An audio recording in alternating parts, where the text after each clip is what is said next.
Time पे आके ना मेरी आंखों के लग गए थे। इससे आप पता लगा सकते हो कि उसकी आंखों में कितना बड़ा सुअर का बाल था। वो पूरा रेड फ्लैग था, रेड कारपेट था। अगर कोई टॉक्सिक होता ना तो भी चल जाता। उस डेट के बाद में उसने अगले दिन मुझसे ब्रेकअप कर दिया। हेलो दोस्तों, कैसे हो आप सब? आई होप आप सभी अच्छे होगे, खुश होगे। तो गाइज ये वीडियो होने वाली है my first worst date ever के बारे में विद माय एक्स। तो दोस्तों, आई डोंट नो कि मैं इस वीडियो के बाद बचूंगी जिंदा या नहीं, क्योंकि आई नो ये वीडियो मेरे आसपास के गली गुच्ची के खानदान के लोग ज़रूर देखने वाले हैं। तो मैं उनसे बस यही कहूँगी, it was just a past, so don't take it seriously. मैं भूल चुकी हूँ, आप भी भूल जाना, ठीक है दोस्तों। ये बात है जब मैं मुझे एग्जैक्ट एज भी नहीं याद जब की बात है ये। और मैं आपको बस इतना बोल सकती हूँ कि मैं पूरी नाबालिग अवस्था में थी उस टाइम पे। कैसे बेशर्मों की तरह हंस रही हूँ, मैं देख रहे हो आप अपनी बेवकूफ़ी पे। और गाइस मैं आपको बता दूँ, इस वीडियो का मेन हाईलाइट तो ये है कि ये बहुत ज़्यादा फनी डेट थी। शायद ही किसी की ऐसी डेट हुई होगी। बट तो बात कुछ ऐसी थी कि हमारा प्लान बनता है घूमने जाने का, कुछ 3-4 महीने बाद बात करने के बाद, हाँ 3-4 महीने बाद बात करने, जो भी है। उसने बोला चलो एक साथ कहीं घूमने चलते हैं, और मैंने बोल दिया हाँ चलो। मैं तो दिमाग से पैदल थी ही, मेरी ग्रैंड मस्ती तो देखो। हाँ चलो चलते हैं, हाँ कर दिया जाने के लिए। ऐसी बात नहीं थी कि उसने मुझे नहीं देखा था या मैंने उसे नहीं देखा था। आमने सामने हम दोनों ने आमने सामने एक दूसरे को देखा हुआ था। वो मुझे ट्यूशन छोड़ने जाता था। तो ये बस एक डेट थी जिसमें मैं, मेरी फ्रेंड, वो उसका फ्रेंड जाने वाले थे। उस दिन देखो क्या हुआ, मैंने यूज किया हुआ लेंस लगा लिया। आप इससे पहचान सकते हो कि मेरे अंदर बिल्कुल भी दिमाग नहीं था उस टाइम पे। मैं पूरी नाबालिग अवस्था वाली लड़की, लेंस लगाने की इतनी चुल थी ना मेरे कि मैंने अपनी आंखें फोड़ ली थी। तो मैं बताती हूँ कैसे। मैंने वो यूज किया हुआ वाला लेंस लगा लिया। थोड़ी देर तक तो मेरी आंखें ठीक थी, बिल्कुल ठंडी ठंडी, मतलब मुझे अच्छा लग रहा था मेरी आंखें। मैं फुल फोटो वगैरह सब ले रही थी तैयार व्यार होके। और उसके बाद क्या हुआ,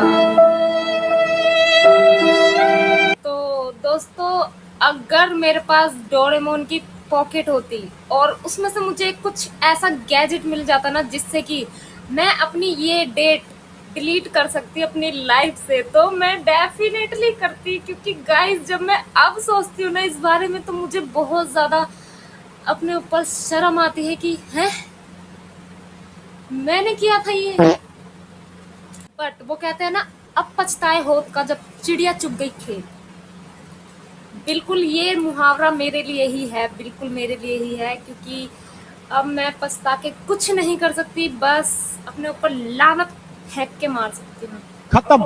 तो गाइस आगे की कहानी तो सुनो, आगे क्या हुआ। मेन चीज तो यही है। तो भाई इस टाइम पे आके ना मेरी आंखों के लग गए थे। जो मैं बड़े स्टाइल से फोटो खींच रही थी ना, सब मेरा पानी फिरने वाला था और फिर ही गया था। क्या ही मैं अब एक्सप्लेन करूं। तो गाइस मेरी इतनी ज़्यादा आंखों में जलन होने लग गई थी ना, बस मैं ऐसा लग रहा था आंखों के आगे कुछ दिख ही नहीं रहा, अंधी हो गई मैं। तो मेरी फ्रेंड ने बोला चल ये लेंस की वजह से हो रहा है, शायद इसको ना निकाल दे, शायद तूने ना यूज़ किए हुए लेंस लगा लिए। तो जब मेरी फ्रेंड ने बोला ना कि लेंस निकाल दे, तो मैंने लेंस निकाल दिए। बट इस टाइम पे बहुत ज़्यादा देर हो चुकी थी गाइस, मेरी आंखें जल रही थी लेंस निकालने के बाद भी।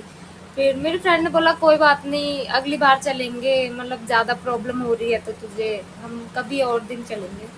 बट मेरी ग्रैंड मस्ती तो देखो, नहीं ठीक हूँ मैं, आज ही जाऊँगी। लिटरली गाइस आप मानोगे नहीं, मेरी आंखें ना बिल्कुल टैं बोल चुकी थी उस टाइम पे। और मैं बस रोड पे चल रही थी चूंदियों की तरह, आंखें टिमटिमा टिमा के। बट जब मैं वहां पे पहुंची ना, ही वॉज शॉक्ड। क्या ये क्या, उसने जैसे ही मुझे देखा उसने मुझसे पूछा, बहुत बार पूछा कि क्या हुआ तुम्हारी आंखों को, क्या हुआ। बट मैं जब गाड़ी में बैठ गई तब मैंने उसे बताया कि ऐसा ऐसा हुआ है। तो उसने मुझे बोला कि चलो डॉक्टर के पास चलते हैं, या फिर वापस मैं तुम्हें घर छोड़ देता हूँ। बट यहाँ भी मेरी बकैती खत्म नहीं हुई थी। मैंने बोला नहीं, मैं ठीक हूँ, बिल्कुल ठीक हूँ। उसने मेरी पानी से आंखें वॉश कराई, फेस वॉश कराया। मतलब उस दिन पूरा दिन उसने मेरा आंखें मतलब फेस वॉश कराते ही रहा। उसने मुझसे लिटरली इतनी बार बोला ना कि चलो डॉक्टर के पास चलो, या तो घर छोड़ दूँ, या तो बहुत ज़्यादा उसने मुझे बोला। बट मेरी बकैती कैसे ख़त्म हो जाती उस दिन। मुझे तो बस घूमना था, बस मुझे कोई घुमा दे। जैसे मैं कितने सालों से घर से नहीं निकली हूँ, आंखों की तरह ऐसे ऐसे कर करके, हाँ नहीं मैं ठीक हूँ, मैं ठीक हूँ, ठीक हूँ करके पूरा दिन घूम ली। और उन लोगों को मैंने पूरा तंग कर दिया बिल्कुल दे के। और मेरा ढीठपना तो देखो, उस दिन मैं घूम के ही घर आई वापस। मतलब लिटरली कोई और टॉक्सिक टाइप का लड़का होता ना तो मुझे इतना मारता ना, इतना मारता, ऊपर से मुझे घर भी छोड़ के जाता, मार पीट के धो धा के घर पीट के जाता। बट वो टॉक्सिक नहीं था, पर वो पूरा रेड फ्लैग था, रेड कारपेट था पूरा का पूरा। अगर कोई टॉक्सिक होता ना तो भी चल जाता मुझे। अब आप बोलोगे उसने मेरी इतनी केयर करी और मैं उसे रेड कारपेट या रेड फ्लैग बोल रही हूँ, तो इसके पीछे एक रीजन है। पता है क्यों बोल रही हूँ? कि उस डेट के बाद में उसने अगले दिन मुझसे ब्रेकअप कर लिया। वो भी क्यों, आई डोंट नो, उसने मुझे कोई रीजन नहीं बताया। बट मुझे नहीं पता उसने मुझसे क्यों किया ब्रेकअप। आप मेरे एफर्ट्स देखो कि मैंने कितने एफर्ट्स लगाए। मैं घर नहीं गई, मैंने घूमा, उसने जो जो प्लान किया था सब मतलब चूंदियों की तरह ही, पर मैंने पूरा उस दिन किया उसकी ख्वाहिश को।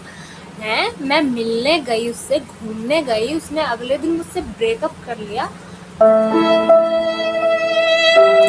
कोई बात नहीं, जो होता है अच्छे के लिए होता है। तो गाइज आपको तो मेरे एफर्ट्स दिख ही रहे होंगे कि मैंने कितना एफर्ट्स लगाए, और उसके बाद भी उसने मुझसे ब्रेकअप कर लिया। कोई बात नहीं, बट इससे आप पता लगा सकते हो कि उसकी आंखों में कितना बड़ा सुअर का बाल था। तो यही थी मेरी सबसे वर्स्ट डेट विद माय, समझ जाओ आप। तो गाइज अगर आपको मेरी ये स्टोरी अच्छी लगी है तो प्लीज़ कमेंट करके ज़रूर बताना, क्योंकि मैं ऐसी स्टोरियाँ आपके लिए लेके आती रहूँगी।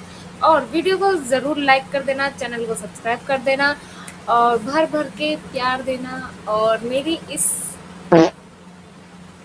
बकैती के लिए सॉरी, क्योंकि मैं उस टाइम पे बिल्कुल ही पागल थी, मुझे इतना मतलब समझ नहीं थी। बट क्या कर सकते हैं, पास्ट इज पास्ट, वो गया, जाने दो। ये है प्रेजेंट, यहाँ पे खुश रहो, बाय।